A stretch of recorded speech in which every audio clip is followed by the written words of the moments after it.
में हमें पढ़ना था, और जिसमें कि हम लोग डिवीज़न ऑफ लेबर के बारे में बात करेंगे। डिवीज़न ऑफ लेबर दरखाइम का, जैसा कि मैंने आपको बताया, डिवीज़न ऑफ लेबर दरखाइम की पीएचडी का टॉपिक भी रहा, और जिस पर कि इन्होंने काफ़ी बेहतरीन काम किया, क्योंकि उस टाइम पर इकॉनमी भी एक ऐसा विषय था जो कि काफ़ी पॉपुलर था। इसलिए रखाइम डिवीज़न ऑफ लेबर की बात करते हैं। डिवीज़न ऑफ लेबर जो उनकी बुक आई, जिसको कि आप division of labour in society कहते हैं इंग्लिश में उसे, और फ्रेंच में वही डिवीज़न डू ला ट्रेवेल सोशल के नाम से वो किताब जानी जाती है। इसमें इन्होंने सामाजिक श्रम विभाजन में, क्योंकि उस टाइम एक बुक बड़ी पॉपुलर थी जिसका कि दरखाइम पर काफ़ी प्रभाव पड़ा, और वो किताब थी the wealth of nation. The wealth of nation, हो सकता है आपको ये किताब पता होगी किसकी है, कईयों को पता होगी और कुछ को शायद नहीं भी पता हो। द वेल्थ ऑफ नेशंस जो बुक थी उस टाइम पर एडम स्मिथ की एक बड़ी पॉपुलर किताब थी, जिसमें कि उन्होंने राज्य और अर्थव्यवस्था, किस तरीके से श्रम विभाजन किया जाना चाहिए, इस बारे में उन्होंने काफ़ी बातें करी थी। हालांकि सबसे पहले डिवीज़न ऑफ लेबर की बात जो हुई वो एडम स्मिथ ने ही करी, लेकिन उसके बाद उसको सोशियोलॉजी में लाने का श्रेय डरखाइम को जाता है। डरखाइम ने जो अपनी book the division of labour in society लिखा, उसका इंटेलेक्चुअल बैकग्राउंड कहीं ना कहीं the wealth of nation Adam Smith से ही बन रहा था। एडम स्मिथ का और भी कई सारा एक कॉन्सेप्ट आता है जो कि आपको पेपर में अक्सर देखने को मिलता है, जिसको कि आप इनविजिबल हैंड कहते हैं, यानी कि अदृश्य हाथ। अदृश्य हाथ में वो कहते हैं कि ये मार्केट की कुछ ऐसी शक्तियाँ होती हैं जो कि दिखाई नहीं देती, किंतु लगातार अपने क्रम में काम करती रहती हैं और समाज में मार्केट के ऊपर या नीचे जाने के लिए जिम्मेदार होती हैं। दरखाइम कहते हैं कि जो सबसे पहला श्रम विभाजन हुआ समाज में, समाज का जो सबसे पहला श्रम विभाजन हुआ, वो अगर हुआ होगा तो लिंग के आधार पर हुआ होगा, यानी सेक्स के बेस पे अगर हम देखें तो लिंग के आधार पर सबसे पहला श्रम विभाजन हुआ कि भाई जो पुरुष होंगे वो बाहर जाकर के काम करेंगे, महिलाएं घर संभालेंगी। पुरुष जंगलों में जाकर के शिकार करेंगे, महिलाएं घर संभालेंगी। पुरुष जो है जानवर को मार के लाएंगे, महिलाएं उसको पकाएंगी। ये इस तरीके से काम हुआ, यानी बाहर जाने वाला काम, मेहनत का काम और दौड़ भाग का काम जो था वो पुरुषों ने किया, क्योंकि वो श्रम विभाजन लैंगिक आधार पर था, जिसमें ऐसा माना गया कि महिलाएं किसी कारणवश या कुछ प्राकृतिक कारणों से उतना बेहतर काम नहीं कर सकती हैं जितना कि पुरुष उस काम को कर सकते हैं, फिजिकली और मेंटली भी। तो इसीलिए डरखाइम कहते हैं कि जो पहला डिवीज़न ऑफ लेबर हुआ वो लिंग के आधार पर हुआ, लेकिन जैसे जैसे समाज विकसित हुआ, जैसे जैसे समाज बदला।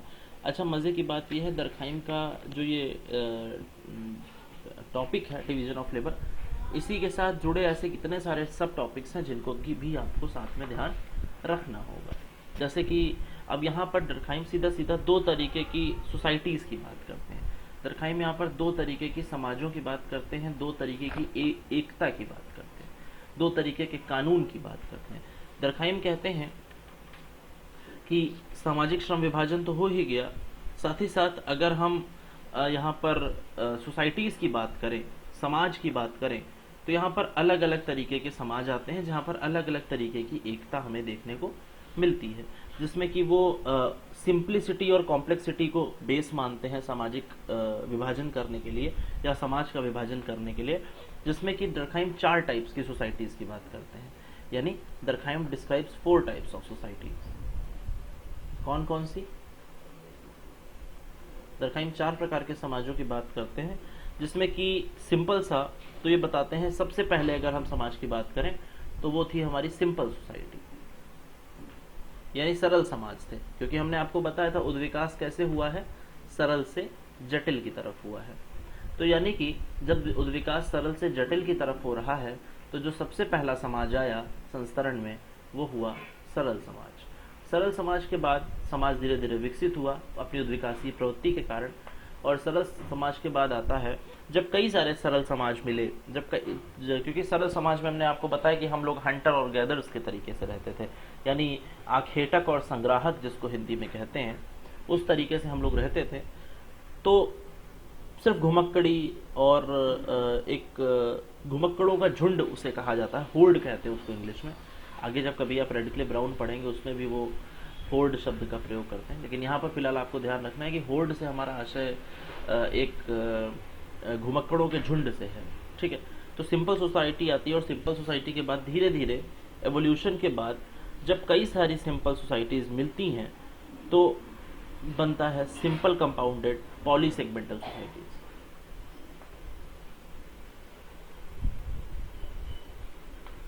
Simple compounded polysegmental society. Polysegmental क्या मतलब है इसका? सिंपल कंपाउंडेड यानी कई सारी सरल और मिश्रित, यानी कई सारे सरल मिश्रित समाज, कई सारे ऊपर सरल समाज थे लेकिन जब कई सारे सरल समाज आपस में मिश्रित हुए तो क्या हुआ? बहुखंडी। बहुखंडी यानी यहाँ पर तक तो स्ट्रैटिफिकेशन नहीं रहा होगा सिंपल सोसाइटी में अगर हम मान करके चले, लेकिन जैसे जैसे आगे बढ़े तो सरल मिश्रित बहुखंडीय समाज, यानी कि सिंपल कंपाउंडेड पॉलीसेगमेंटल सोसाइटीज। ठीक है, और तीसरे नंबर पर आता है सिंपल सॉरी ये आएगा सिंपल पॉलीसेगमेंटल। ये आएगा सिंपल पॉलीसेगमेंटल, सॉरी, है ना, ये आएगा सिंपल पॉलीसेगमेंटल, यानी इसमें कई सारी सिंपल सोसाइटीज होंगी जिनको आपस में मिक्स किया जाएगा।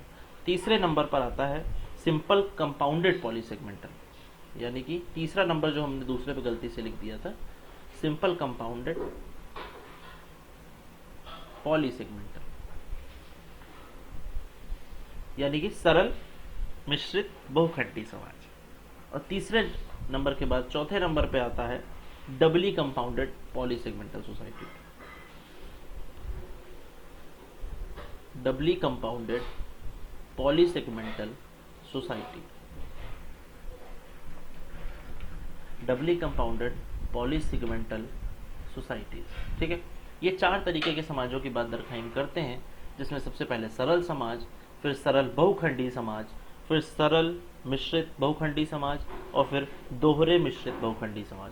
ये चार प्रकार के समाजों की बात करते हैं, जिसमें कि दरखाइन आगे अभी हम लोग देखेंगे किस तरीके की एकता की बात करते हैं और कितने प्रकार की एकता इसमें हमें देखने को मिलती है। यानी ये दो सोसाइटी तो हमारी, ये चार प्रकार के समाज तो हमारे हो ही गए, लेकिन इसी में दरखाइन बात करते हैं एकता की, जिसको कि वो इंग्लिश में सॉलिडेरिटी कहते हैं। और सॉलिडेरिटी वो दो तरीके की बताते हैं, एक तो वो बताते हैं मैकेनिकल सॉलिडेरिटी, मैकेनिकल सॉलिडेरिटी, और दूसरी बताते हैं ऑर्गेनिक सॉलिडेरिटी।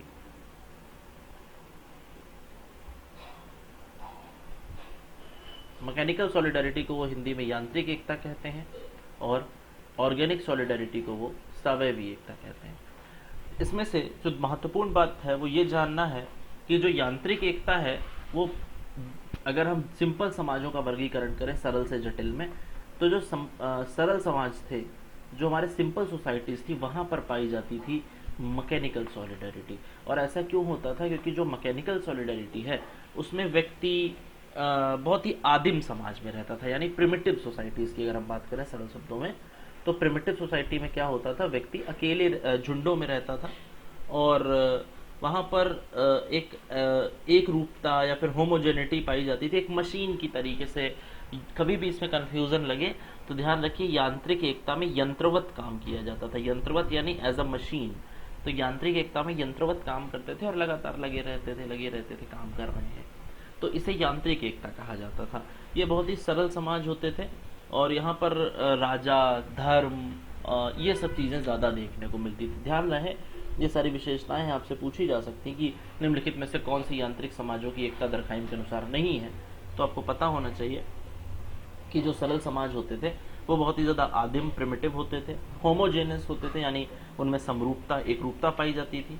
वो धर्म, राजा और जनमत, इन पर ज़्यादा विश्वास करते थे और ऐसा माना जाता था कि अगर कोई व्यक्ति इसमें इसकी अवहेलना करता है तो वो पूरे समाज के खिलाफ जाना चाहता है। इसीलिए इसको हम मैकेनिकल सॉलिडेरिटी कहते थे। जिस प्रकार एक मशीन बिना अपने हानि लाभ, बिना अपने उसको देखे हुए काम करती है, उसी तरीके से वहाँ के लोग भी बस काम करते थे सिर्फ राजा के आदेशों के पालन हेतु। इसीलिए इसे मैकेनिकल सॉलिडेरिटी यानी यांत्रिक एकता कहा जाता है।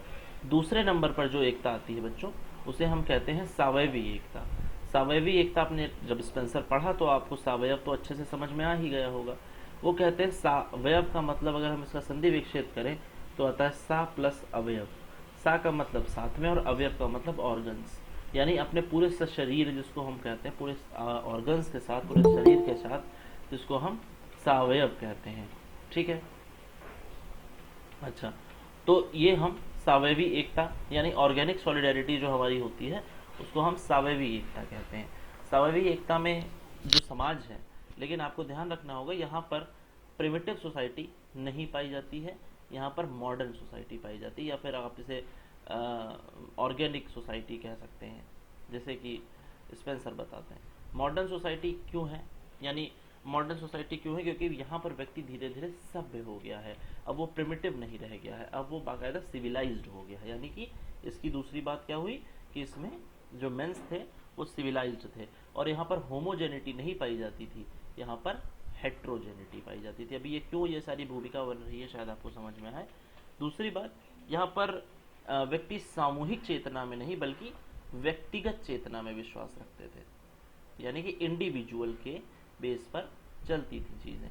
यानी जो ऑर्गेनिक सॉलिडेरिटी है जैसे कि आज है, और इसका महत्वपूर्ण काम क्या है, इसका जो ज़रूरी काम इसमें क्या होता है, दरखाइम कहते हैं कि अगर मैकेनिकल सॉलिडेरिटी और ऑर्गेनिक सॉलिडेरिटी की तुलना करें तो मैकेनिकल सॉलिडेरिटी में सभी यंत्रवत काम कर रहे थे और कोई किसी का भी काम कर लेता था। अगर आपको याद हो तो जो आपके दादी बाबा रहे होंगे या बाबा होंगे अगर, तो वो कई सारे काम जानते हैं, थोड़ा बहुत बढ़ई का काम भी उन्हें आता है, थोड़ा बहुत लोहार का काम भी उनको आता है। माता जी को अगर आटा नहीं पीसा मिलेगा तो वो चक्की पे खुद पीस भी लेंगी, यानी वो बहुत सारे काम जानते हैं। लेकिन जैसे जैसे हमने मूव किया प्रिमिटिव से मॉडर्न की तरफ, जैसे जैसे हमने मूव किया सिंपल से कॉम्प्लेक्स की तरफ, जैसे जैसे हमने मूव किया ऑर्गेनिक की तरफ, मैकेनिकल टू ऑर्गेनिक की तरफ, तो क्या हुआ, हमने हर एक चीज़ में स्पेशलाइजेशन ढूंढना शुरू कर दिया। और बहुत ध्यान रखिएगा ये टर्म स्पेशलाइजेशन। स्पेशलाइजेशन का मतलब होता है कि किसी भी काम को करने के लिए विशेष तरीके अपनाया जाना। यानी अगर जैसे आप देखते हैं एक डॉक्टर तो एमबीबीएस है जो कि सबका देखता है, किसी को दस्त बुखार उल्टी कुछ भी आ रहा है वो सारी चीज़ों का इलाज कर देता है, चक्कर आ रहा है पट्टी बंधवानी है, सारे बेसिक काम जानता है। लेकिन एक डॉक्टर है जो केवल डेंटल का स्पेशलिस्ट है, एक है जो केवल ईएनटी देखता है। यानी ये क्या है, ये स्पेशलाइजेशन है। डॉर्कहाइम कहते हैं कि इसी तरीके से आधुनिक समाजों में लगभग लगभग सारी चीज़ें क्या हो गई, स्पेशलाइज्ड हो गई। सब कुछ एक बहुत स्पेशलाइज्ड वे में चलने लगा, सब कुछ बहुत विशेषित तरीके से चलने लगा, जिसमें कि व्यक्ति सिर्फ वही काम कर रहे थे जो कि उसको असाइन हुए थे। यानी अगर आप देखें जो डिवीज़न ऑफ लेबर हुआ, यहीं पर डिवीज़न ऑफ लेबर आपको समझ में आएगा कि भाई डिवीज़न ऑफ लेबर पहले क्या था, कोई भी व्यक्ति किसी का भी काम कर रहा है, एक व्यक्ति कई सारे काम कर रहा है। लेकिन जब ये चीज़ आगे चली, ये चीज़ जब आगे चली तो यहाँ से हमने क्या देखा, हर एक व्यक्ति के काम समाज में बटे हुए हैं, हर व्यक्ति का रोल अपना असाइन है। प्लम्बर का काम प्लम्बर करेगा, इलेक्ट्रीशियन का काम इलेक्ट्रीशियन करेगा। इवन आप एक छोटा सा काम करवाइए घर पे और उसमें हर व्यक्ति की अलग अलग भागीदारी है। लोहार का काम होगा तो वो अलग आदमी देखेगा, प्लम्बर का काम होगा तो वो अलग आदमी देखेगा। ये नहीं कि लोहार आया है तो प्लम्बर का भी कर देगा। क्यों ऐसा है, क्योंकि हम लोग एक ऑर्गेनिक सोसाइटी में रहते हैं, हम लोग एक मॉडर्न सोसाइटी में रहते हैं जहाँ पर होमोजेनिटी नहीं पाई जाती, हेट्रोजेनिटी पाई जाती, यानी कि विषमता पाई जाती। सभी लोग अपने अपने रोल्स में पारंगत हैं और व्यक्तिगत चेतना, सभी अपना भला चाहते हैं। ठीक है, जनमत, राजा, धर्म, इन सब चीज़ों का महत्व मैकेनिकल सॉलिडेरिटी में तो बहुत ज़्यादा था, किंतु यहाँ पर आते आते यानी मॉडर्न सोसाइटीज़ की तरफ आते आते इन सब चीज़ों का महत्व कम हो गया है। अब यहाँ पर दरखाइम की जो बेसिक कोर थियरी है जिसकी बात हम लोग कल भी कर रहे थे, यहाँ पर दरखाइम कहते हैं कि इस तरह की सोसाइटी में जो चीज़ सबसे ज़्यादा इंपॉर्टेंट रखती है वो है मोरालिटी, यानी नैतिकता जो है वो सबसे ज़्यादा प्रासंगिक चीज़ हो जाती है इस तरीके के समाजों में, क्योंकि व्यक्ति तार्किक है, धर्म को महत्व कम दे रहा है, इसलिए मोरालिटी को वो ज़्यादा महत्व देते हैं। और कहते हैं कहीं ना कहीं ये जो श्रम विभाजन है, जितना ज़्यादा श्रम विभाजन है कहीं ना कहीं वो एक अलग तरीके की सॉलिडेरिटी क्रिएट करता है, एक अलग तरीके की एकता क्रिएट करता है, और सब लोग एक मानव शरीर की भांति एक साथ मिल करके काम करते हैं। ये तो बात हो गई हमारी एकता की। इसी के साथ ही साथ इसमें दरखाइम यहाँ पर दो तरीके के कानूनों की भी बात करते हैं, ध्यान दीजिएगा। दरखाइम यहाँ पर दो तरीके के कानून बात करते हैं जहाँ पर दो तरीके की सोसाइटीज़ हैं। एक तो अभी आपने पढ़ी प्रिमिटिव, और एक आपने अभी पढ़ी मॉडर्न। यानी एक सोसाइटी आपकी प्रिमिटिव है और एक सोसाइटी आपकी मॉडर्न है। तो जो प्रिमिटिव सोसाइटी है वहाँ पर तो मैकेनिकल सॉलिडरिटी पाई जा रही है, वहाँ पर तो यांत्रिक एकता पाई जा रही है, और जो मॉडर्न सोसाइटी है यहाँ पर तो आपकी ऑर्गेनिक सॉलिडरिटी पाई जा रही है। तो जहाँ पर मैकेनिकल सॉलिडरिटी पाई जाएगी, जहाँ पर लोग यंत्र की भांति काम करेंगे, वहाँ पर क्या होगा, वहाँ पर धीरे धीरे आपका रिप्रेसिव लॉ पाया जाएगा। दो तरीके के कानूनों की बात करते हैं दरखाइम, जिसमें कि वो कहते हैं रिप्रेसिव लॉ पाया जाएगा, जिसको कि वो दमनकारी कानून कहते हैं।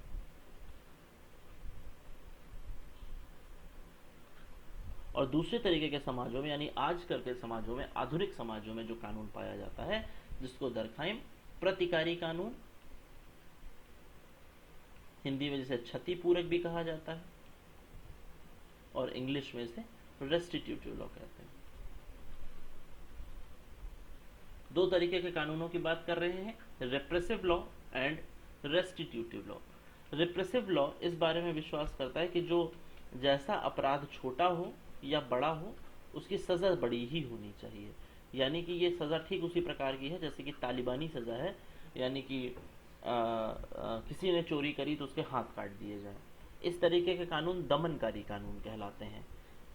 लेकिन अब यहाँ पर जो साइकोलॉजी स्पेंसर ये दरखाइम बताते हैं, ये कहते हैं चूंकि पुराने समाजों में आप देख रहे हैं कि सब मशीन की तरीके से काम कर रहे हैं, यंत्रवत काम कर रहे हैं, किसी के पास जो है सामूहिक चेतना है, अपनी चेतना कुछ नहीं है, जो कुछ भी है समूह से ही है। तो इसलिए वो लोग उसके खिलाफ आवाज़ नहीं उठा पाते थे, वो लोग उसके खिलाफ बोलते ही नहीं थे, और वो दमनकारी कानून लगातार उनका दमन करते जाता था। लेकिन जैसे जैसे समाज आगे बढ़ा, जैसे जैसे हम प्रिमिटिव से मॉडर्न की तरफ गए, जैसे जैसे हम यांत्रिक से सावयवी एकता की तरफ गए, जैसे जैसे हम सरल से जटिल हुए, तो क्या हुआ, यही रिप्रेसिव कानून, यही दमनकारी लॉ आगे चल करके बदल गया प्रतिकारी और क्षतिपूरक में। क्यों? क्योंकि लोगों के अंदर की चेतना जागृत हो गई। लोग धीरे धीरे व्यक्तिगत रूप से भी चेतन होने लगे और कॉन्शियस होने लगे कि हाँ भाई, बात क्या है, किस बात की ये सजा मिल रही है। तो प्रतिकारी और क्षतिपूरक कानून कहाँ पाया जाता है? मॉडर्न सोसाइटीज़ में, ऑर्गेनिक सोसाइटीज़ में, जहाँ पर बड़े अपराध के लिए भी छोटी सज़ा दी जाती है, यानी कि बहुत बड़ी सज़ा नहीं दी जाती, सिर्फ क्षतिपूरक होती है। अगर किसी की हत्या हो गई है तो उसको 25 लाख रुपए का मुआवजा दे दो, या उसको 15 साल की जेल दे दो। यानी मृत्यु दंड जैसा दंड अब नहीं दिया जाता। क्यों? क्योंकि हम लोग, अब इसके पीछे भी जो कारण है वो भी मोरालिटी है। डरखाइम कहते हैं कि हम लोग एक सभ्य समाज में रहते हैं और वहाँ पर इस तरीके की चीज़ें प्रासंगिक नहीं होनी चाहिए कि किसी को किसी छोटे अपराध के लिए गोली मार दी जाए, या फिर किसी छोटे अपराध के लिए उसकी जान ले ली जाए, फांसी पर लटका दिया जाए। ये अमानवीय कृत्य है और इसलिए इस तरीके के काम नहीं होने चाहिए। इवन यहाँ पर एक बहुत अच्छी बात आती है, दरखाइम क्राइम को भी सोसाइटी के लिए फंक्शनल मानते हैं, और ये बात एक आप चाहे तो नोट कर लीजिएगा, crime is also functional for society. वो कहते हैं कि आप लोग बेकार में ही परेशान हैं कि अपराध बढ़ गया, अपराध बढ़ गए, लेकिन कहीं ना कहीं देखा जाए तो अपराध भी समाज के लिए प्रकार्यात्मक होते हैं। कहीं ना कहीं जो क्राइम है वो भी समाज के लिए फंक्शनल हो सकता है, क्योंकि ये समाज में यूनिटी बढ़ाने में मदद करता है, समाज में एकता लाने में मदद करता है। सुसाइड एक, या दूसरा एक स्टेटमेंट यहाँ पर लिख लीजिएगा, crime is a normal social fact.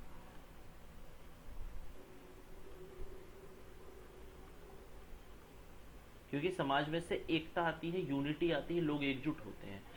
तो यहाँ पर हमने देखा कि जो हमारी प्रिमिटिव सोसाइटी होगी वहाँ पर हमें रिप्रेसिव लॉ या फिर दमनकारी कानून देखने को मिलेगा, और जो हमारी मॉडर्न सोसाइटीज़ होंगी उसमें हमें रेस्टिट्यूटिव लॉ या फिर जो है क्षतिपूरक कानून या फिर प्रतिकारी कानून देखने को मिलेगा। यहाँ तक किसी को कोई दिक्कत हो तो बताओ, फिर आगे बढ़ेंगे। सर क्राइम कैसे समाज में एक कर सकता, मुझे समझ नहीं आया। ठीक है, और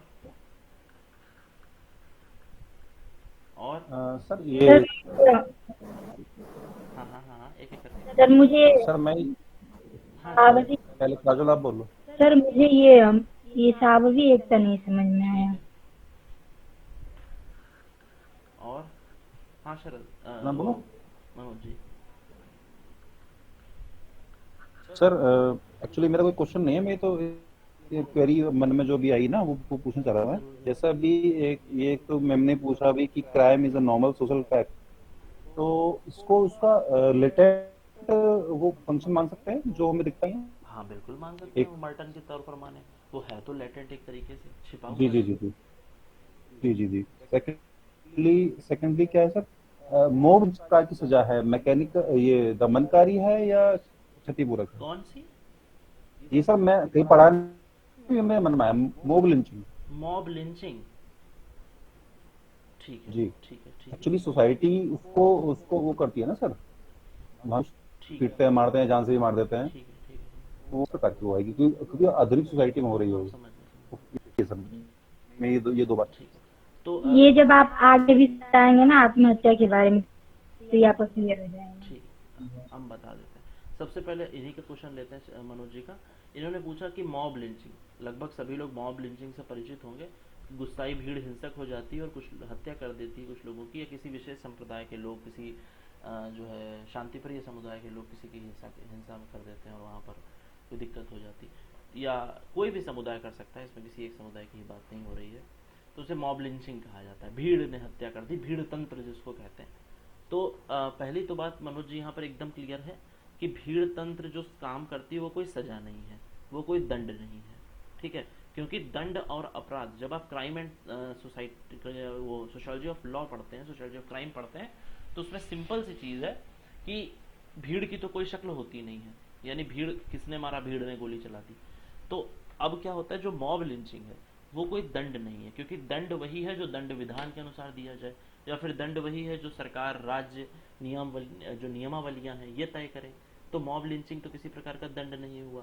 मॉब लिंचिंग ये हो सकता है कि हाँ भाई कोई एक, और मॉब लिंचिंग तो समाज के लिए बिल्कुल भी फंक्शनल नहीं है। मॉब लिंचिंग से तो यही होगा कि समाज में ये तो पैथोलॉजिकल सोशल फैक्ट है।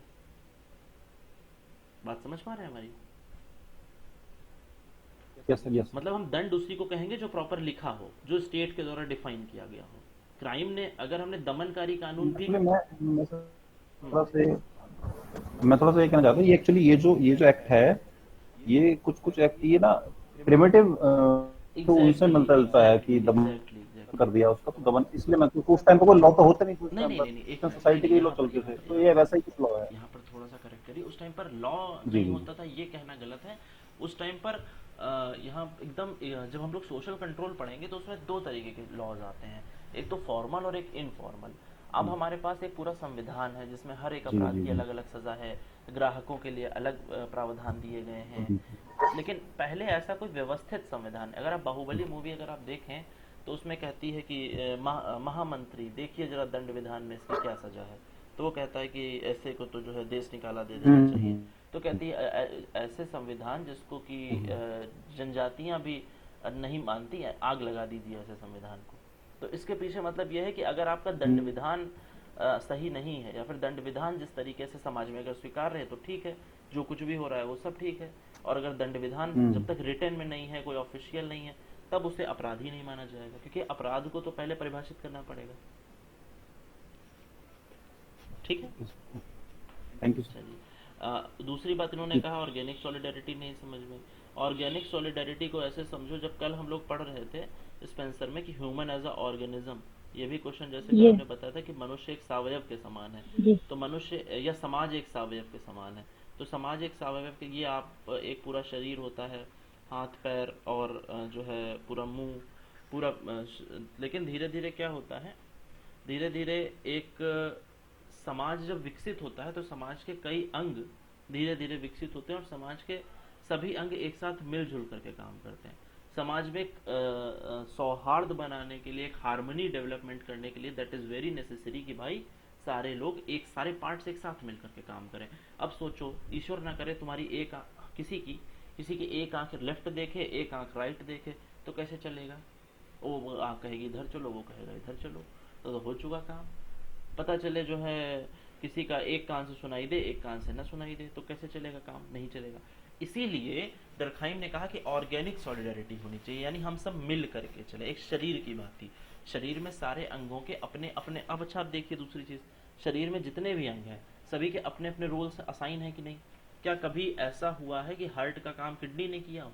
या किसी ने कहा नहीं नहीं इनकी किडनी काम करना बंद कर दी है, अब इनके हार्ट वाला काम इनका किडनी करेगी, या फिर किडनी वाला काम हार्ट करेगा। ऐसा नहीं है। क्यों ऐसा नहीं है? क्योंकि स्पेशलाइजेशन है, क्योंकि विशेषीकरण बहुत ज़्यादा बढ़ चुका है और हम एक ऑर्गेनिक सोसाइटी में रहते हैं। तो ये तो है ऑर्गेनिक सॉलिडेरिटी, यानी सभी लोग साथ मिलजुल करके काम करेंगे, एक दूसरे के लिए काम करेंगे, लेकिन पहले अपना भला देखेंगे।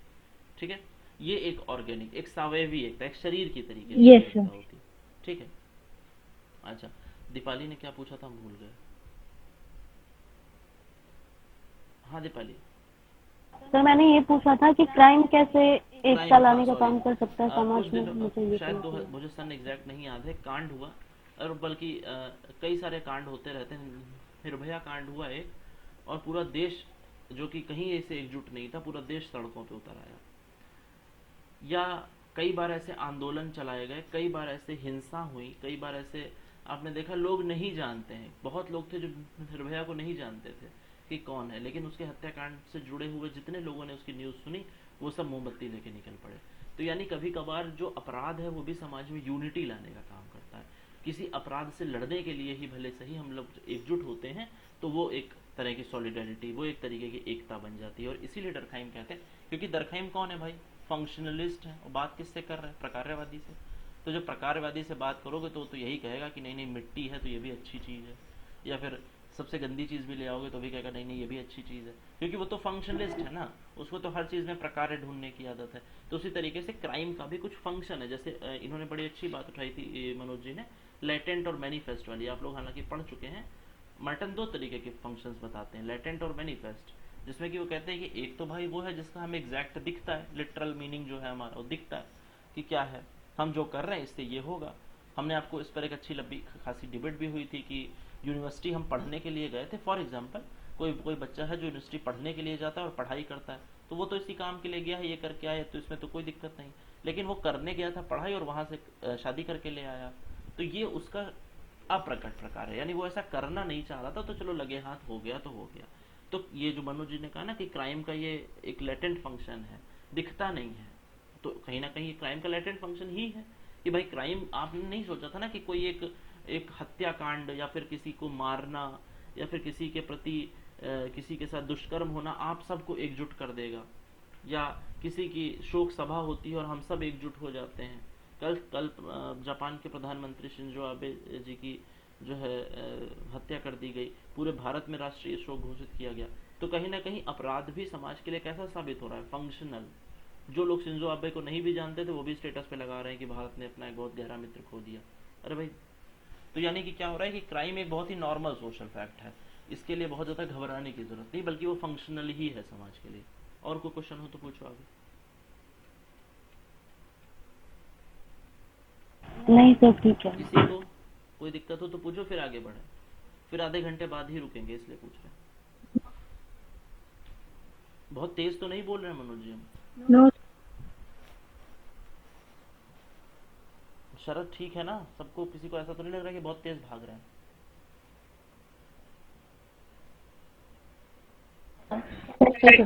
चलो ठीक है, नोट भी करते रहो साथ ही साथ, ये ना रहे कि कुछ छूट जाए। चलो साथ ये ना रहे कि कुछ छूट जाए। नहीं सर कोई दिक्कत नहीं। सुनते रहो, बाकी रिकॉर्डिंग तो हम दे ही देते हैं तुम लोगों को। फिर वो फिर दे ही देते। जी जी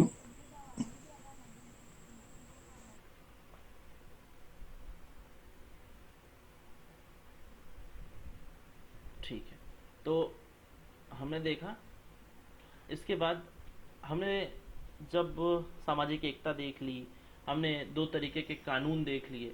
अच्छा, अब एक बात बताइए, जो ये मैकेनिकल सॉलिडेरिटी है या फिर जो मैकेनिकल सोसाइटी है, इसमें धर्म का बोलबाला ज़्यादा है, इसमें होमोजेनिटी ज़्यादा है, इसमें कानून ज़्यादा दमनकारी हैं, तो लेकिन उसके बावजूद भी दरखाइम कहते हैं कि आधुनिक समाजों में एक ऐसी चीज़ है जो कि पूरे आधुनिक समाजों के लिए बहुत बेनिफिशियल साबित हो सकती है। वो कौन सी है? मोरालिटी, यानी कि नैतिकता। और यहीं पर एक कोटेशन आता है दरखाइम का कि नैतिकता ही समाज की नींव है, यानी morality is the base of society. नैतिकता क्या है? समाज की नींव का काम करती है, जो कि समाज की नींव में अगर आप जाएंगे, कल भी हमने इस बारे में चर्चा करी थी, तो नैतिकता ही समाज की नींव कहलाती है। आगे देखते हैं और दूसरी थियरी की तरफ बढ़ते हैं। तो सोशल डिवीजन ऑफ लेबर हो गया, यानी सामाजिक श्रम विभाजन कैसे हो रहा है, सरल से जटिल जाएंगे तो स्पेशलाइजेशन बढ़ेगा, शाखाएं बढ़ेंगी। उसकी शाखाओं में विस्तार होगा, धीरे धीरे अलग अलग प्रकार की शाखाएं बनेंगी, अलग अलग तरीके के लोग उसमें जुड़ते जाएंगे।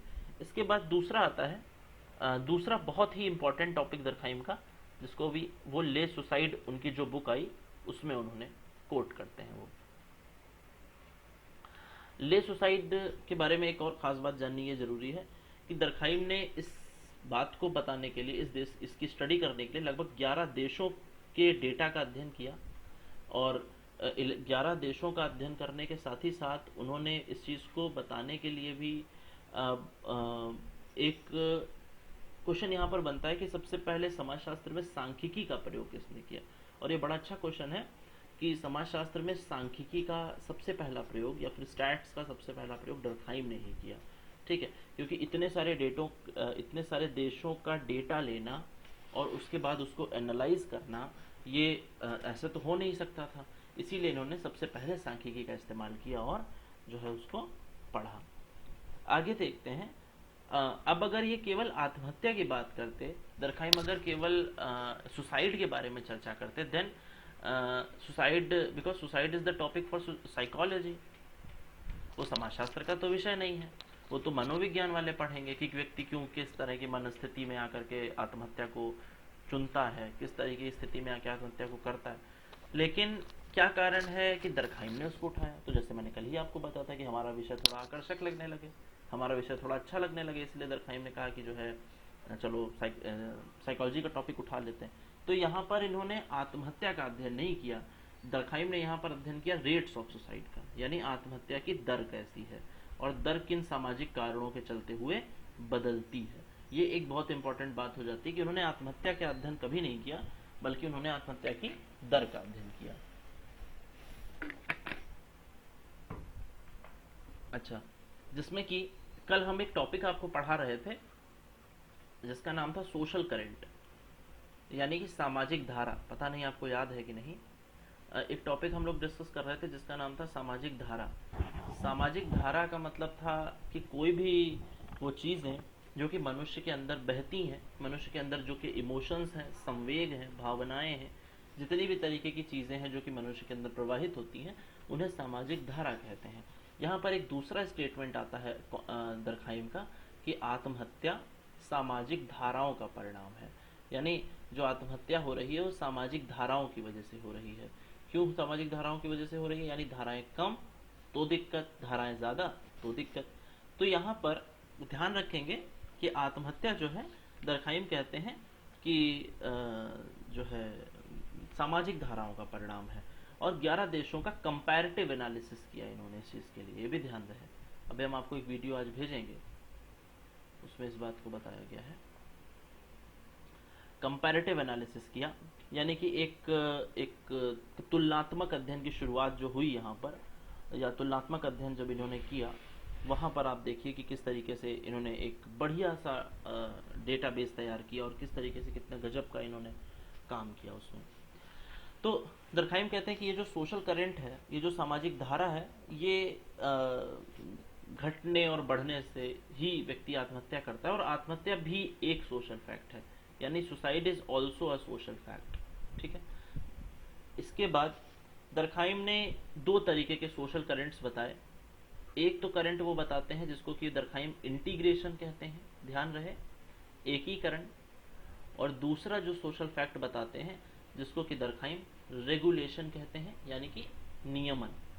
दरखाइम यहाँ पर बताते हैं कि अगर किसी समाज में इंटीग्रेशन बहुत ज़्यादा है, अब इन्हीं के अलग अलग कॉम्बिनेशन से 4 प्रकार की आत्महत्याएं बनती हैं, आपको भी इसको इसी प्रकार याद करना चाहिए ताकि आप लंबे समय तक इसे भूलें ना। इंटीग्रेशन और रेगुलेशन, ये 2 प्रकार के क्या हैं? करंट हैं, जो कि हर व्यक्ति के अंदर हैं। अगर इंटीग्रेशन, इसके लिए दरखाइम 2 कंडीशंस की बात करते हैं, हाई लो, यानी अगर इंटीग्रेशन बहुत ज़्यादा है तो दिक्कत है, इंटीग्रेशन बहुत कम है तो दिक्कत है, रेगुलेशन बहुत ज़्यादा है तो दिक्कत है, और रेगुलेशन बहुत कम हो जाएगा तब भी व्यक्ति आत्महत्या के लिए प्रेफर करेगा।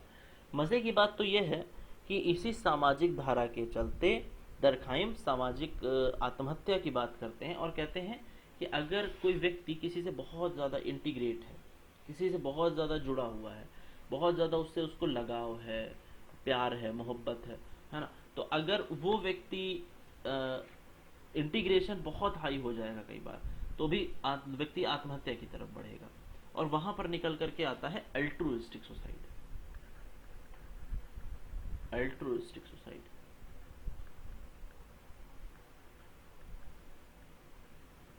यानी कि इसको हिंदी में हम कहते हैं परार्थवादी आत्महत्या। पढ़ा हुआ है सबका, इसीलिए जल्दी बता दिया है।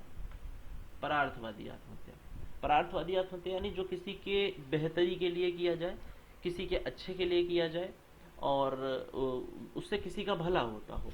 जब कोई व्यक्ति समाज से या समूह से बहुत ज़्यादा घुल मिल जाए और इतना घुल मिल जाए कि वो खुद को उससे अलग कर पाने में सक्षम ना हो और कहे कि नहीं नहीं भैया तुम्हें वो दिक्कत होगी तो हम अपनी जान भी दे देंगे, और दिल दिया है जान भी दे देंगे एकदम, और इतना ज़्यादा उनसे अटैचमेंट हो जाए कि बहुत घनिष्ठता के साथ जुड़ जाए, तो उसे हम परार्थवादी आत्महत्या करते हैं। कई बार बहुत ज़्यादा लगाव हो जाता है। जैसे यहाँ पर एक बढ़िया एग्जाम्पल आता है सती प्रथा। तो सती प्रथा में जो लोग स्वेच्छा से आत्महत्या करती थी, प्रथा की बात नहीं करेंगे, जो लोग स्वेच्छा से आत्महत्या करते थे वो सती प्रथा अल्ट्रुइस्टिक सुसाइड का ही तो एग्जाम्पल है। पति से बहुत ज़्यादा इंटीग्रेट हैं, पति को बहुत ज़्यादा प्रेम करते हैं, अब पति मर गया है तो हम क्या करेंगे जी के, उन्हीं के साथ हम भी चले जाएंगे, तो इसे हम परार्थवादी आत्महत्या कहते हैं। कई बार इसी को हिंदी में हम सुख परक आत्महत्या भी कह देते हैं, ध्यान रहे, सुख परक आत्महत्या। हो सकता है कि आपसे नाम बदल के पूछ लिया जाए, लेकिन इंग्लिश में इसको अल्ट्रुइस्टिक ही कहेंगे, इस बात से आप बेफिक्र रहिएगा। तो जो है ये जो इस तरह के जो आत्महत्या है ये अल्ट्रुइस्टिक सुसाइड यानी परार्थवादी आत्महत्या कहलाती है। दूसरी तरह की जो आत्महत्या है हमारी, यानी अब यहाँ पर तो इंटीग्रेशन बहुत ज़्यादा हाई था, तो चलो तुमने अल्ट्रुइस्टिक सुसाइड की समझ में आता है। दूसरे केस में क्या हुआ, इंटीग्रेशन बहुत ज़्यादा लो हो गया, यानी हमारा किसी से जुड़ाव नहीं है, हमारा किसी से लगाव नहीं है, हम किसी को मानते नहीं हैं, तो वहाँ पर होता है इंटीग्रेशन बहुत ज़्यादा लो। और जब इंटीग्रेशन बहुत ज़्यादा लो होगा तो क्या होगा, व्यक्ति एकदम ईगोइस्टिक बन जाएगा। और जब व्यक्ति ईगोइस्टिक बन जाएगा तो वो केवल और केवल स्वयं के बारे में देखेगा और किसी के बारे में उसको देखने का मतलब वो सिर्फ अपने बारे में देखना चाहेगा, जिसको कि वो ईगोइस्टिक सुसाइड कहते हैं। ईगोइस्टिक सुसाइड ये ही होता है क्योंकि ईगो व्यक्ति का उसके समूह से, ईगो व्यक्ति की चेतना से और ईगो उसके लगाव से ऊपर उठ जाता है। वो सिर्फ अपनी ईगो फुलफिल करना चाहता है और कहता है कि नहीं बस मेरी ईगो फुलफिल हो, बाकी किसी के साथ कुछ भी हो उससे हमें मतलब नहीं है। उसके आत्मसम्मान को ठेस ना पहुंचे, उसके अहंकार को ठेस ना पहुंचे, इस तरह की आत्महत्या को हम ईगोइस्टिक सुसाइड कहते हैं। कई बार व्यक्ति को लगता है कि नहीं नहीं हम कट गए हैं समाज से, हमारा तो इंटीग्रेशन किसी से रह ही नहीं गया है, अपने में ही उठते हैं, अपने में ही सो जाते हैं, तो इस तरह की स्थिति में वो ईगोइस्टिक सुसाइड करता है। दरखाइम कहते हैं कि जब इसका प्रमुख कारण भी ईगोइज्म है। ईगोइज्म यानी कि अहमवाद जिसको हम कह रहे हैं। अगर व्यक्ति समाज से घनिष्ठ संबंध नहीं रखेगा तो और व्यक्तिगत चीज़ों को ही सबसे ऊपर मानेगा तो क्या होगा, तब तो फिर अहमवादी आत्महत्या करेगा ही करेगा। बात समझ में आ रही है? आगे देखते हैं। दूसरे स्टेज में क्या हुआ, रेगुलेशन की बात हुई, यानी एक सोशल करंट है रेगुलेशन, बहुत ही ज़्यादा नियम लगाना, बहुत ही ज़्यादा चीज़ों को बाउंड करना, उसे रेगुलेशन कहा जाता है। तो अगर रेगुलेशन बहुत ज़्यादा हाई है, यानी जो नियमन है, जिस नियम लगाने की हम बात कर रहे हैं वो बहुत ज़्यादा हाई है, तो क्या होगा, अगर नियम इतने ज़्यादा हो गए कि व्यक्ति का जीना मुश्किल हो जाएगा तो उसे वो हम फैटलिस्टिक सुसाइड कहते हैं। फैटलिस्टिक, जिसको कि हम भाग्यवादी आत्महत्या कहते हैं या फिर घातक आत्महत्या कहते हैं। भाग्यवादी, घातक, जो भी आप कहना चाहें, इसे घातक आत्महत्या कहा जाता है। दूसरे स्टेज में लो सुसाइड यानी जो रेगुलेशन होता है वो बहुत ही लो हो जाता है, ढीला हो जाता है, वहां पर दरखाइम इसको एनोमी कहते हैं। यहाँ पर ध्यान रहे, एनोमी शब्द का सबसे पहला प्रयोग दरखाइम ने ही किया, बाद में मर्टन ने इसको जो है अपने विचलन के सिद्धांत में प्रयोग किया, लेकिन सबसे पहला प्रयोग दरखाइम ने किया। व्यवस्थित प्रयोग करने की अगर बात आएगी तो वहां पर इसको आप बता सकते हैं, लेकिन आत्महत्या के संदर्भ में सबसे पहले इस बताने का श्रेय जाता है डर्कहाइम को। तो एनॉमी सुसाइड क्या होती है? एनॉमी सुसाइड कई बार ऐसा हुआ कि व्यक्ति को लगा कि यार अब हम जी करके क्या करेंगे, अब तो रेगुलेशन कुछ रहा ही नहीं है ना, ये दुनिया ये महफिल मेरे काम की नहीं टाइप। तो अब अगर कुछ हमारे मतलब का नहीं रह गया, और सिंपल से ये कहें कि जब व्यक्ति की जीवन की परिस्थितियां जो हैं एकदम वो एडेप्टेशन नहीं कर पा रहा, उसे लग रहा है नहीं यार अब पैसा लगाया था उसमें, वो शेयर मार्केट भी डूब गई, जितना बचत बैंक थी वो भी लग गई, अब क्या करें, अब तो कुछ रास्ते नहीं बचे। तो इस तरीके से जो आत्महत्या की जाती है, इस चीज़ से आहत होकर के जो आत्महत्या की जाती है, दरखाइम कहते हैं उसे एनॉमी सुसाइड, यानी हिंदी में से विसंगति कहा जाता है,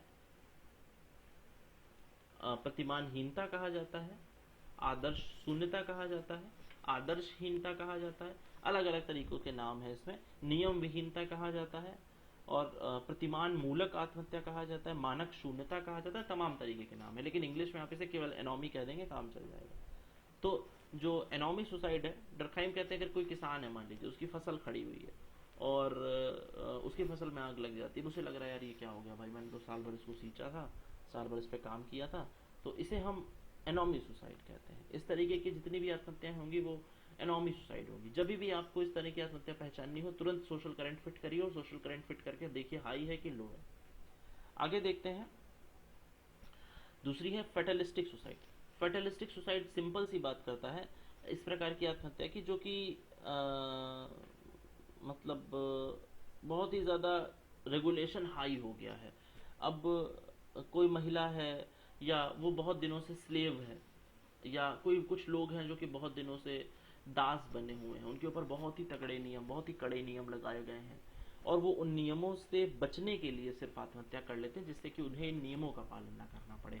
तो इस प्रकार की जो आत्महत्या होती है बच्चों, उसको हम कहते हैं फैटलिस्टिक सुसाइड। दूसरी बात यहाँ पर ध्यान रहे कि अब ये बात तो उन्होंने बहुत ही सिंपल बता दी, यानी हाई इंटीग्रेशन, लो इंटीग्रेशन, हाई रेगुलेशन, लो रेगुलेशन, लेकिन इसके बाद दरखाइम ने जो बहुत इंपॉर्टेंट बात बताई जो कि आपको पढ़नी चाहिए, जो कि उन्होंने वही 11 देशों के डेटा को कंपैरेटिव एनालिसिस किया, स्टैटिस्टिक्स के थ्रू एनालिसिस किया, और तब जो डेटा निकल के आया जिसको कि वो रेट्स ऑफ सुसाइड कहते हैं, यानी कि आत्महत्या की दर कहते हैं, उसमें क्या डेटा उन्होंने निकाला, उसमें डेटा वो निकाला उन्होंने कि जो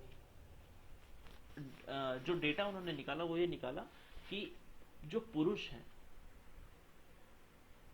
वो ज़्यादा आत्महत्या करते हैं महिलाओं की अपेक्षा। अब ये अगर आप रटेंगे तो बहुत सारे फैक्ट हैं, आप रटते रटते परेशान हो जाएंगे, तो इसलिए इसको समझ लीजिए। कैसे समझना है अभी हम बता देंगे। पुरुष ज़्यादा आत्महत्या करते हैं, महिलाएं कम आत्महत्या करती हैं, ठीक है। विवाहित लोग जो अविवाहित हैं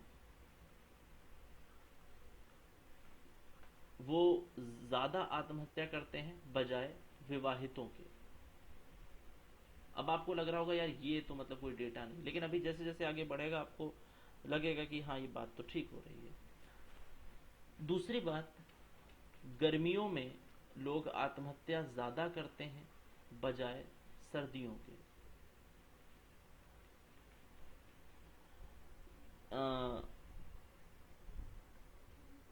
प्रोटेस्टेंट धर्म को मानने वाले ज़्यादा आत्महत्या करते हैं बजाय कैथोलिक धर्म के मानने वालों में। विवाहित में भी जो लोग बच्चे वाले हैं, यानी जिनके संतान नहीं है, संतानहीन जो है, वो ज़्यादा आत्महत्या करते हैं बजाय परिवार वालों के। अब इसके पीछे क्या लॉजिक है, कैसे ये हो रहा है, इसको आइए समझते हैं।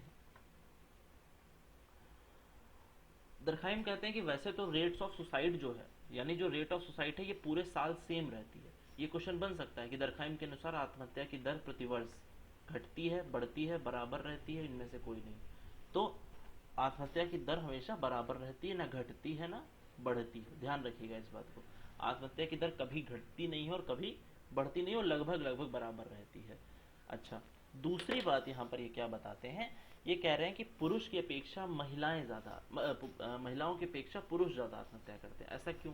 अब अगर हम अपनी एक सोशल करंट को पकड़ के चले, इंटीग्रेशन यानी एकीकरण, तो बताइए एकीकरण करने की प्रवृत्ति किस में ज़्यादा होती, महिलाओं में कि पुरुषों में? महिलाओं में ज़्यादा होती है। महिलाओं वो में ज़्यादा से। एकजुट एक साथ ढोलक बजाना जानती है, तो आपस में एकजुट हो गई, समय समय पर मिलती जुलती रही, या कोई भी बात हुई उन्होंने कह दी, कुछ भी अपना गुस्सा है वो उन्होंने निकाल दिया। तो इस तरह की जो लोग होते हैं वो अपनी बातें जब उन्होंने कह दी तो उनके मन में नहीं कुछ रहा, तो महिलाएं आत्महत्या कम करती हैं क्योंकि वो लोगों से जुड़ी रहती हैं। पुरुष सामान्यतः अकेले रहते हैं और इसीलिए आत्महत्या की तरफ वो उनका झुकाव ज़्यादा होता है। ये बात रटने अगर बैठेंगे तो ये सारा डेटा या तो आप रट लीजिए, क्योंकि कोई भी चीज़ पूछी जा सकती है, लेकिन अगर आप इसको ऐसे समझ लेंगे तो ये ज़्यादा बेहतर है। क्योंकि जो पुरुष हैं वो आत्महत्या ज़्यादा इसीलिए करते हैं क्योंकि वो अपने काम काज से मतलब रखे, ज़्यादा प्रपंच में मतलब नहीं रखे, और आत्महत्या की तरफ वो ऐसा देखा गया कि पुरुष ज़्यादा प्रवृत्त होते हैं। दूसरी बात यहाँ पर आप देख रहे हैं लिखा हुआ है अविवाहित ज़्यादा आत्महत्या करते हैं बजाय विवाहितों के। ऐसा इस कारण से है क्योंकि जो अविवाहित हैं उनके पास इंटीग्रेशन के लिए कोई नहीं है, उनके पास ना तो उनकी पत्नी है ना तो उनके बच्चे हैं। यही चीज़ सेम संतानहीन और परिवार वालों के साथ है। जब वो उनके मन में अगर आत्महत्या का विचार आता भी है तो वो सोचते हैं अरे यार नहीं यार हमारे तो बच्चे हैं, बीवी है, हम कहाँ जाएंगे। लेकिन जो अविवाहित हैं उनको आगा पीछा तो देखना नहीं है कुछ, वो सीधा भगवान को याद करते हैं और उनके पास चले जाते हैं। तो यानी कि अविवाहित ज़्यादा आत्महत्या करते हैं बजाय विवाहितों के। तीसरा पॉइंट जो है वो बड़ा इंटरेस्टिंग है, यानी गर्मियों की अपेक्षा लोग सर्दियों की अपेक्षा लोग गर्मियों में ज़्यादा आत्महत्या करते हैं। अब ऐसा क्यों है? ऐसा इस कारण से है क्योंकि जो सर्दियाँ होती हैं आपने देखा होगा उनके दिन छोटे होते हैं, रातें बड़ी होती हैं, और दूसरी बात सर्दियों में सब एक साथ रहना पसंद करते हैं, वो एक साथ घुल मिल करके बातें करना, मूंगफली खाना, सब साथ में बैठे हुए हैं। लेकिन गर्मियों में ऐसा नहीं है, गर्मियों में सब अलग अलग रहना चाहते हैं, अपने अपने कमरों में रहना चाहते हैं, कोई किसी के साथ नहीं बैठना चाहता क्योंकि मौसम का इफेक्ट है, ठीक है। इसलिए गर्मियों में आत्महत्या ज़्यादा होती है क्योंकि इंटीग्रेशन नहीं मिल पा रहा है, बातचीत नहीं कर पा रहे हैं, और जब बात नहीं करेंगे तो फिर तो इस तरह की चीज़ है। प्रोटेस्टेंट धर्म की भी कुछ नीतियाँ दरखाइम कहते हैं ऐसी हैं कि वो व्यक्ति को अकेलापन, लोनलीनेस की तरफ लेकर के जाती है, जिससे कि आत्महत्या को बढ़ावा मिलता है। कैथोलिक धर्म में सेम वही उसी के अपोजिट कुछ ऐसी चीज़ें हैं जो कि ऐसा मानती हैं कि आत्महत्या करना एक पाप है क्योंकि जीवन ईश्वर ने दिया हुआ है, और प्रोटेस्टेंट वाले ईश्वर को इतना मानते ही नहीं है, तो वहाँ पर संभावना ज़्यादा है। तो ये कुछ रेट्स ऑफ सुसाइड इन्होंने बताए डरखाइम ने, जिसको कि आप इस तरीके से समझ करके याद कर सकते हैं। यहाँ तक किसी को कोई दिक्कत हो तो बताओ, फिर आगे बढ़ते हैं।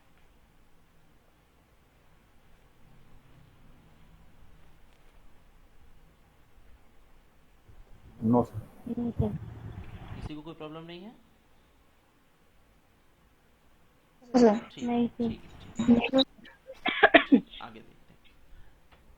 अगली जो थियरी दरखाइम ने बताई, जो दरखाइम का अगला सिद्धांत हुआ, जिसको कि दरखाइम कहते हैं elementary forms of religious life. Elementary forms of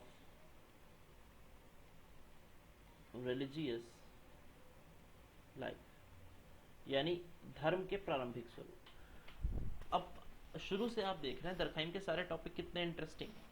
दरखाइम ने धर्म टॉपिक इसीलिए उठाया क्योंकि दर्शन और धर्म एक ऐसे टॉपिक हैं जो कि हमेशा चलते हैं। दरखाइम ने, लेकिन फिर वही बात, अगर दरखाइम कोर धर्म की बात करते, कोर रिलीजन की बात करते, तो फिर यह समाजशास्त्री मानना मुश्किल हो जाता।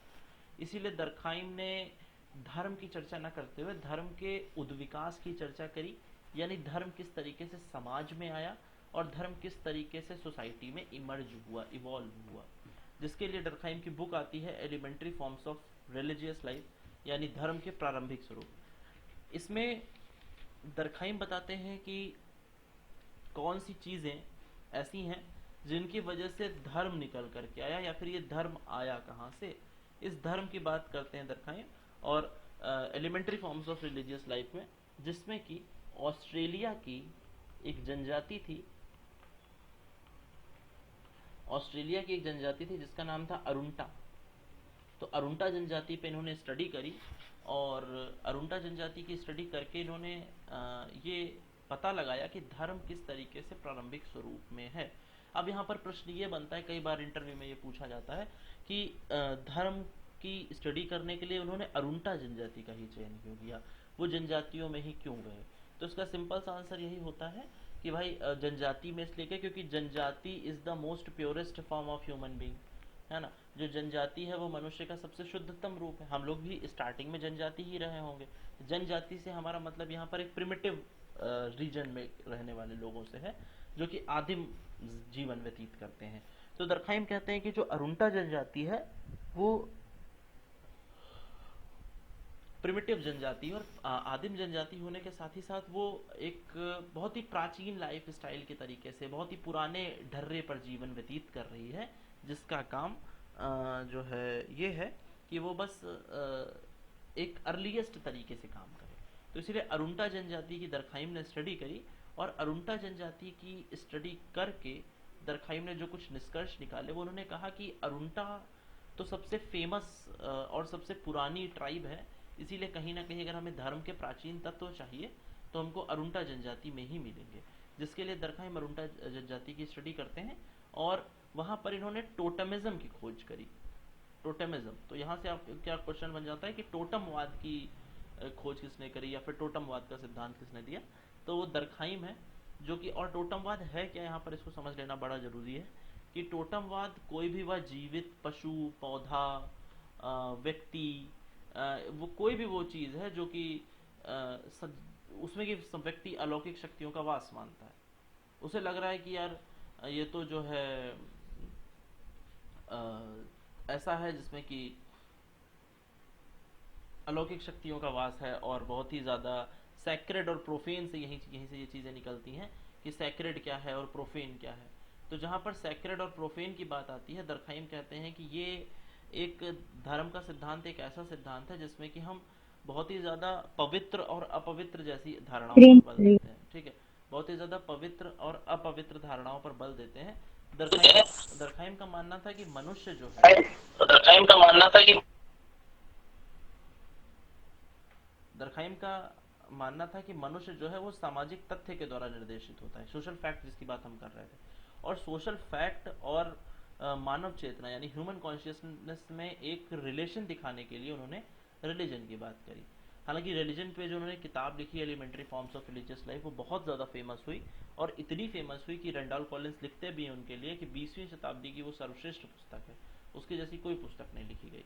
और यहाँ पर देखिए लिखा हुआ है, आपके अनुसार धर्म पवित्र वस्तुओं के संबंध में विश्वास और व्यवहार की समुचित व्यवस्था है। यहाँ पर रुकते हैं, वो कह रहे हैं कि रिलीजन और कुछ नहीं है, बस कुछ बिलीव्स हैं लोगों के कुछ विश्वास हैं, और उसी के विश्वास के अकॉर्डिंग वो बिहेव करते हैं, उसी विश्वास के अकॉर्डिंग वो व्यवहार करते हैं, इसी को वो जो है धर्म मानते हैं। यहाँ पर दरखाइम जीवन को दो भागों में बांटते हैं, या जीवन में प्रयोग होने वाली चीज़ों को दो भागों में बांटते हैं, एक पवित्र और एक साधारण। अपवित्र की बात नहीं कर रहे, ध्यान रहे यहाँ पे। एक तो वो बात कर रहे हैं सैक्रेड, और दूसरी बात कर रहे हैं प्रोफेन, जिसको इंग्लिश में हम कहते हैं सैक्रेड और प्रोफेन। एक तो बहुत ज़्यादा साधारण है और एक बहुत ज़्यादा पवित्र है। तो सैक्रेड का मतलब है कि भाई हाँ, कोई भी चीज़ है बहुत ज़्यादा पवित्र है और बहुत ही ज़्यादा जैसे नहीं कहते holy Bible, the holy Ramayana, the holy Quran, यानी कि बहुत ही पवित्रता के साथ उसका नाम लिया जाता है ना। तो और ये पवित्र कौन है, फिर बात आती है ये जो प्योर फॉर्म हम जिसकी बात कर रहे हैं, पवित्र बात जिसकी हम कर रहे हैं, तो ये पवित्र क्या है, तो पवित्र वही है जिसको कि समाज पर पवित्र मान रहा है। और अगर आप इससे पवित्र नहीं मानेंगे, अगर आप इसको पवित्र नहीं मानेंगे, तो क्या होगा, समाज आपको नहीं मानेगा, क्योंकि वो पवित्र व्यक्ति, वो पवित्र वस्तु, वो पवित्र पौधा क्या कर रहा है, पूरे समाज का प्रतिनिधित्व कर रहा है। और अगर आप इसके खिलाफ गए, इसके खिलाफ आपने अपना अपमान किया, तो फिर तो आपकी वाट लग जाएगी। यानी व्यवहार इसको नहीं कर सकते आप, क्योंकि इसके लिए समाज पूरा एकजुट हो जाएगा। वही जो उन्होंने मॉब लिंचिंग वाली बात अभी बताई थी मनोज जी ने, फिर मॉब लिंचिंग हो जाती है ऐसी जगहों पर कि नहीं नहीं उन्होंने हमारे धर्म को कुछ कह दिया। वो ओ माई गॉड में आता है ना एक स्टेटमेंट, वो कहता है कि हमें अपने भगवान की रक्षा करना आता है। तो परेश रावल कहता है तू करेगा अपने भगवान की रक्षा जिसने तुम्हें बनाया है। तो वही चीज़ है। यहाँ पर देखिए दरखाइम मानते थे कि समाज के पास शक्ति होती है। ये एक बहुत फेमस स्टेटमेंट है दरखाइम का, और कई बार पूछा जाता है कि सोसाइटी इज रियल गॉड, किसने कहा है, सोसाइटी इज रियल गॉड, यानी समाज ही वास्तविक देवता है, ऐसा वो मानते थे। यानी समाज ही वास्तविक देवता है। वे कहते थे कि ये और कुछ नहीं बल्कि नैतिकता ही है जो लोगों को धर्म की प्रेरणा देती है। यानी जैसे कि हमने ऑगस्ट कॉम्ट जब पढ़ा तो हमने देखा उन्होंने कहा रिलीजन ऑफ ह्यूमैनिटी, उसी बात को दरखाइम आगे बढ़ाते हैं और कह रहे हैं कि देखिए जो नैतिकता है, जो ह्यूमैनिटी की पराकाष्ठा है यानी नैतिकता, उसी को हम आगे चल करके धर्म कह देते हैं। और दरखाइम ने जो अपना स्टडी करी, हमने आपको बताया ऑस्ट्रेलिया की एक आदिवासी जनजाति में करी, जहाँ पर उन्होंने धर्म के लक्षण पाए। जनजाति को चुनने का मुख्य कारण ये था कि यहाँ संस्कृतियाँ अपने मूल रूप में मौजूद थी। मैंने अभी आपको बताया कि भाई अर्लीस्ट फॉर्म था और इन्हें समझना काफ़ी आसान था। दरखाइम यही मानते हैं कि धर्म पहले नहीं आया, पहले समाज आया, बाकी समाज ने धर्म का निर्माण किया। यहाँ पर देखिए लिखा भी हुआ है कि टोटम क्या है। टोटम कोई भी वो वस्तु है, पदार्थ है, पेड़ है, पौधा है या फिर जीव है जिसमें कि लोग अलौकिक शक्ति का वास मानते हैं। वो ऐसा मानते हैं कि इसमें कोई सुपर नेचुरल पावर भैया रहती है और वो जो चाहे वो कर सकती है। और उसी टोटम को मानने वाले, उसी जो है वस्तु पौधे को मानने वाले लोग जितने हैं वो सब आपस में एकजुट है। भाई मैंने कहा मैं कृष्ण को मानता हूँ, और अब जितने लोग भी कृष्ण को मानते हैं वो सब मेरे दोस्त हैं। जितने लोग भी कृष्ण को मानते हैं, अच्छा भाई तुम भी कृष्ण को मानते हो, ठीक है मैं भी मानता हूँ, तो जितने लोग भी कृष्ण को मानते हैं वो सब हमारे दोस्त हुए ना। उन सब से हमारी यारी हुई, क्योंकि हम सब लोग एक ही मत के हैं, एक ही संप्रदाय के। आपने देखा होगा ना, शैव संप्रदाय, वैष्णव संप्रदाय, तो जितने वैष्णव संप्रदाय के लोग हैं वो सब आपस में दोस्त हैं, भले वो एक दूसरे को न जानते हो। इसीलिए दरखाइम कहते हैं कि ये स्थिति यहाँ पर बनती है कि जो जनजातीय हैं, जो प्रिमिटिव हैं, उनमें धर्म क्या सिर्फ एक नैतिकता और सिर्फ एक एकजुटता का कारण बनता है, इससे ज़्यादा और कुछ भी नहीं। वो कहते हैं कि धर्म का विकास सामूहिक नैतिकता के कारण हुआ है। कई सारे टोटम ऐसे भी हैं जिन्हें एक सामूहिक एकता और साझा विचारों के रूप में ही देखा गया। देखिए वही बात आ गई ना। अब देखो अरुंटा जनजाति जिस पे स्टडी करी, उसका टोटम कौन था? बैल था। वो टोटम वहाँ का बैल था और वो लोग बैल को मानते थे। ये जनजाति 8 कुलों में यानी 8 क्लैंस में फैली हुई थी। क्लैंस जानते हैं, जब फैमिली पढ़ाएंगे तो बताएंगे। 8 क्लैंस में फैली थी। और अच्छा हुआ कि हमारे यहाँ भैया सत्यनारायण की कथा है, आ जाना, सब लोग इकट्ठा हो गए। तो मसला वो सत्यनारायण की कथा नहीं है, मसला वो उन लोगों का इकट्ठा होना है। यानी हम, चूंकि हम तो फंक्शनलिस्ट हैं, हमारा काम ये देखना है कि हमने जो कथा कराई है घर पे, उससे समाज को क्या फ़ायदा मिला। तो हमने ये देखा कि इतने लोग एकजुट हुए, इतने लोग उस कथा के कारण हमारे घर आए और हमसे अच्छा उनका व्यवहार बना। तो फिर क्या, दूसरी बात, धर्म क्या करता है? डिसिप्लिन पैदा करता है, अनुशासन पैदा करता है, लोगों को जोड़ता है, जिससे कि रिश्ते मजबूत होते हैं और आने वाली चीज़ें जो है आगे बढ़ाते हैं वो। लेकिन जैसे जैसे चूंकि देखो लिखा भी हुआ है, कार्ल मार्क्स ने कहा भी कि धर्म भविष्य में समाप्त हो जाएगा। वो तो धर्म की घोर निंदा करते हैं, कहते हैं कि ये तो ओपियम फॉर द मासेस है। तो इसीलिए वो कह रहे हैं कि धर्म जो है आगे चल करके बहुत ज़्यादा सक्सेस नहीं हो पाएगा, क्योंकि धर्म जैसी कोई चीज़, और ये बात दरखाइम भी मानते हैं कि धर्म जैसी कोई चीज़ नहीं रहेगी, सिर्फ नैतिकता जैसी चीज़ रहेगी, और जिसको कि हम नैतिकता के बारे में चर्चा करेंगे। यहाँ तक कोई दिक्कत हो तो पूछिए, फिर आगे बढ़ेंगे। No sir. यहाँ तक कोई कंफ्यूजन नहीं है? No sir. ठीक है। यहाँ पर ध्यान देंगे कि 2 स्टेटमेंट यहाँ पर बड़े फेमस हो जाते हैं। हम एक बार फिर लिख दे रहे हैं, आप लोग उसे नोट कर लीजिए। वो 2 स्टेटमेंट बड़े फेमस हैं क्योंकि वो बार बार रिपीट होते रहते हैं। पहली तो बात यह है कि स्टेटमेंट यही जो हमने आपको बताया, सोसाइटी इज रियल गॉड। और दूसरा स्टेटमेंट बहुत इंपॉर्टेंट है, यह the society of haven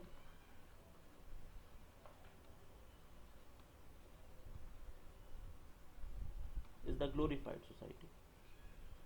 Hindi में से कहेंगे स्वर्ग का समाज एक महिमा मंडित समाज है।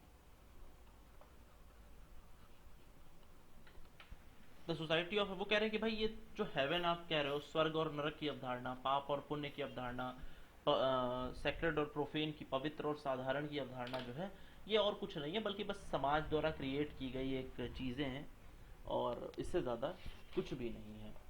ठीक है। अच्छा, दूसरी चीज़ मोरालिटी पर जोर देते हैं, तो आपको पता है। श्रम विभाजन की बात करते हैं, ये आपको पता है। और ठीक है, यही सारी दरखाइम में चीज़ें, इंपॉर्टेंट चीज़ें जो थी वो हमने आपको बता दी हैं। लगभग दरखाइम में इतना ही है। कोई टॉपिक छूट रहा होगा मुझसे तो आप लोग हमें बता सकते हैं, इसमें कोई दिक्कत नहीं है। और किताबें हमने लगभग सारी लिखवा दी थी और सारे कॉन्सेप्ट्स भी लगभग हो ही गए। अगर कुछ रह गया होगा तो मुझे बताइएगा, मैं उससे भी करा दूंगा। इसके बाद अपराध की बात हो गई, हाँ ठीक है। सोसाइटीज़ रियल गॉड हो गया, और जितने भी इस तरह की चीज़ें हैं वो हमने लगभग लगभग देख ली हैं। पवित्र और अपवित्र में बांटा। कई बार हाँ ये ध्यान रखेंगे कि हिंदी में सैक्रेड और प्रोफेन को पवित्र और अपवित्र लिख देते हैं, जबकि सैक्रेड का मतलब और प्रोफेन का मतलब साधारण और पवित्र होना चाहिए, ना कि पवित्र और अपवित्र। ठीक है, 4 प्रकार की आत्महत्याएं बताते हैं, और श्रम विभाजन की बात करते हैं, 2 तरीके के कानूनों की बात करते हैं, और हाँ कई बार टोटमवाद को कुल प्रतीकवाद भी लिख दिया जाता है हिंदी में, तो ये भी आप ध्यान रखेंगे, कुल प्रतीकवाद। क्योंकि हर एक कुल का टोटम अलग होता है भाई, जितने लोग उस टोटम को मानेंगे वो एक कुल के हैं। जिसे हम आजकल कुल देवी कहते हैं या कुल देवता कहते हैं, कहीं ना कहीं शायद वही कभी प्रिमिटिव सोसाइटी में टोटम रहा होगा, क्योंकि टोटम का काम है सिर्फ एक कुल से दूसरे कुल में जब आप जाएंगे तो टोटम चेंज हो जाएगा। ठीक है, तो यहाँ तक किसी का कोई क्वेश्चन हो तो पूछो प्लीज। सर मुझे कुछ पूछना है। हाँ पूछो। सर मुझे ये समझ के सोशियोलॉजी ऑफ नॉलेज में और कार्ल नीम के सोशियोलॉजी ऑफ नॉलेज में अंतर क्या है? सोशियोलॉजी ऑफ नॉलेज जो डर्कहाइम का है वो वहाँ से शुरुआत होती है ज्ञान के समाजशास्त्र की, यानी ज्ञान के समाजशास्त्र की जब आप नींव में जाएंगे तो वहाँ पर वो शुरुआत होती है ज्ञान के स्रोतों की, क्योंकि वो कहते हैं कि ज्ञान शुरू कहाँ से हुआ। अगर हम मानव चिंतन परंपरा को देखें तो सोशियोलॉजी ऑफ नॉलेज शुरुआत कहाँ से हुई। लेकिन जब कार्ल मैनहीम इस बार डर्कहाइम की ही परंपरा को आगे बढ़ाते हैं, हालांकि वो, क्योंकि सोशियोलॉजी ऑफ नॉलेज पे बहुत कम लोगों ने काम किया, एक तो फ्रांसिस बेकन है डर्कहाइम के बाद, और एक कार्ल मैनहीम है। तो कार्ल मैनहीम वाली जो चीज़ें हैं वो डर्कहाइम से आगे की चीज़ें हैं, बाकी और कुछ नहीं है। डर्कहाइम ने तो बहुत कम काम किया सोशियोलॉजी ऑफ नॉलेज में। जी।